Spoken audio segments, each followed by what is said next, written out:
first doing research for my top 25 best Asian fighters of all time video, I came across one fighter that stood out. His name is Jiro Watanabe. Jiro was the former WBC and WBA super flyweight champion with a total of 11 successful title defenses. He retired quite early in his professional career, only fighting for 7 years with a record of 26-2 with 17 knockouts. After retiring from boxing fully, Jiro went on to the Yakuza life. For the longest, I never knew what he actually did in details, till I came across his story on a forum not too long ago. Here's the story of my opinion, the most savage man in boxing.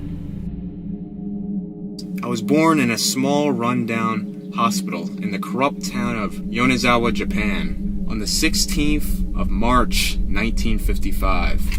I had a fairly rough childhood. There was very little food to go around.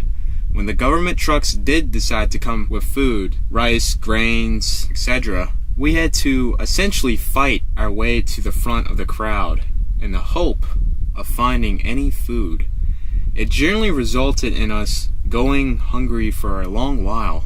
To keep me active and to have the ability to defend my mother as my father went to Tokyo in the hope of finding work the week I was born, my older sister and I decided to start Shotokan Karate. After just weeks of training, my master noticed I took a real shine to the sport. He started to teach me the worldwide boxing techniques out of hours at no cost.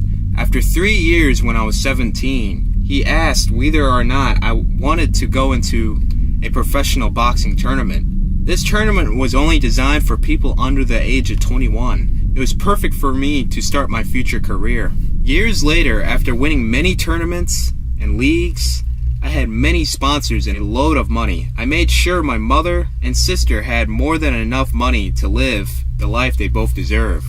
I continued boxing until I was 31 in 1990. I decided to live a quiet life in the tropical area of Okinawa. I had a nice life there, at least for a while. In 1999, I was arrested for two things. I blackmailed some debtors to my import business to give me 200% of what they owed to me by the end of the week, or else I would kill or beat them the fuck to death. The other reason was for giving a gun to a friend who was later convicted of murder. The gun was traced back to me. 3 years later, in 2002, the prison I was in had a bomb attack carried out by the Yakuza. I was able to get out and swim to a nearby island where I met multiple members of the Yakuza. I stuck around with them for months. I got to meet loads of people and generally socialize with loads of great people. One thing led to another, and I ended up banging this receptionist chick who worked at one of their cover sites. A cover site is an illegal money printing location. By this point, I was practically a member of the mafia because I was known by most who carried out a fair amount of the assassinations in my local area. My most important target was Icho Ito. I was successful with that job later that week. I was formally invited into their organization and became an official member. However odd it may seem, a life as a hitman is great. I never look back, and I never will. One morning, I was rudely woken up by a member because a new contract came in. I peered at the front of the envelope to see what sadistic fuck I had to put down next.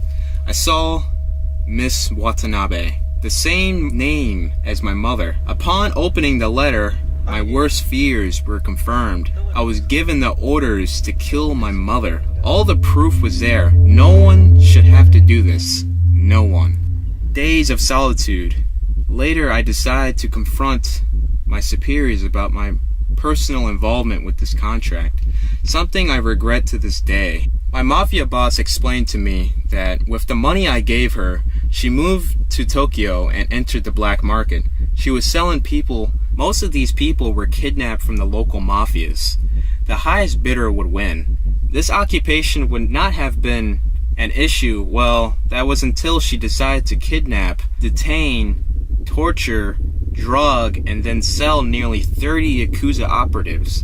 The images her organization released even made me gag. She had a very unique way of torturing and killing people. The only phrase that can be used to describe her technique is spit roasted alive. I spent days seeking alternative endings to this contract. Maybe I could make contact with her, give her all the money she needs, and send her to some small village in Switzerland to hide for the rest of her life. Nothing would work. This was the hardest decision of my life. I knew what had to be done. I could never leave the Yakuza, and if I were to betray them, they'd send someone after me. My flight to Japan to complete the contract was one of the worst journeys in my life. It felt as if it lasted hours, if not days. I finally had peace and quiet, other than the annoying kids screaming at the back, which let me reflect on my life and make a final decision.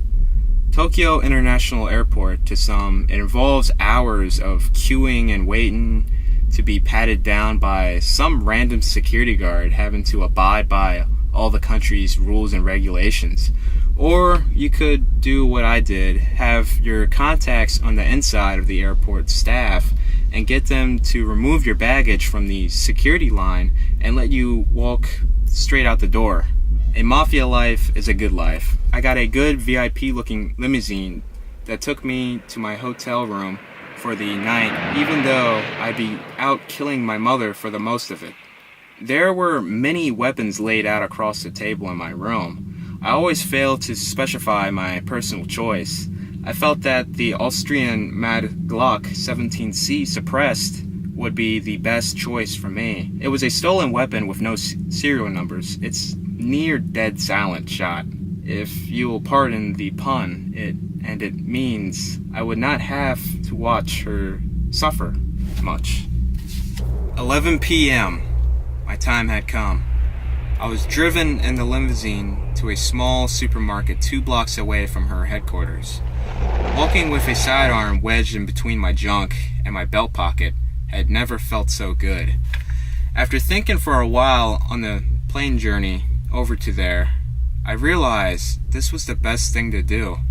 What she did was simply not acceptable. I strolled in, explained who I was, and stated that I wanted to see my mother. The security guards made an internal phone call to her to confirm she had a son with the name of Jiro. While they made this phone call, some other guards, there were at least 15 guards in the main lobby, took me to an area where I would be searched and had to walk through a metal detector. I thought that was it for me. I either had to shoot my way out, bearing in mind that all the guards were armed, or I had to surrender my weapon and face death. As I was about to start the painstakingly slow process of the pat-down search, my mother came barging through the doors and ordered the guards to release me and let me through without the security check. That was the final mistake of her life. She took me up to her office and poured me a traditional cup of Japanese herbal tea. As her attention was aimed at the tea, I thought it was the prime moment I was waiting for an order to put her down easily. I injected some M99 horse tranquilizer into her carotid artery. She was knocked out real good. I sat her motionless body in the desk chair, placed her hands on the keyboard, and prepared myself physically and emotionally. I placed the gun at the back of the chair, facing the back of her head, and fired once. I then turned and shot through the laminated glass window to make it look like the shot originated from the opposite building. She was dead now. My job was done. The only thing left was for me to escape, perhaps the most complicated part. To pull this off, I had to let some real emotions kick in. I made myself cry and make it seem very distressed. I concealed the weapon, picked up the bullet casings, and hit the emergency alarm. Seconds later, 3 guards burst through her office, aiming their weapons around their room. I cried, "She's dead! She's dead! Someone shot through the window! She's dead!" The guards then forced me out of the room and did their work, or at least looked important. I took this as a prime opportunity and ran down the seemingly endless flight of stairs. Still looking panicked, I ran into the lobby again and shouted, "She's dead! She's dead! Everyone hide!" This put everyone in the lobby into a confused form of mayhem. I ran outside and got into the first cab I saw. My destination, the airport. At the airport, I ditched the gun in some poor girl's hand luggage. I purchased the first ticket. This ticket was to Chernarus. The end.